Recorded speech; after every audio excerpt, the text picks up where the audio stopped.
এটাতে একটা Jamaican cherry গাছ ছিল, যেই চেরি গাছটা আসলে দীর্ঘদিন পরিচর্যা করার পরও ভালো ফলাফল পাচ্ছিলাম না। আর সবচেয়ে বড় সমস্যা হচ্ছে চেরি গাছে যেই চেরি ফল হয় সেই ফলটা আমাদের কারোর প্রিয় ছিল না।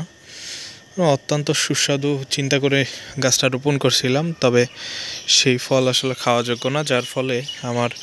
সর্বপ্রথম আমার ছাদে আনা যে জিও ব্যাগটি ছিল সেই জিও ব্যাগে এখন গতকাল রাতে মূলত চেরি গাছটা কেটে, দেখতে পাচ্ছেন এই যে টুকরা এখনও রয়ে গেছে, চেরি গাছটা কেটে মূলত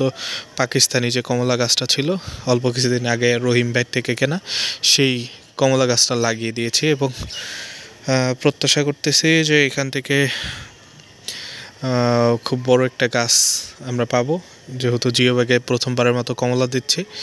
এবং এখান থেকে ভালো একটা ফলাফলও আশা করতে পারতেছি। কারণ ইদানিং অনেকেরই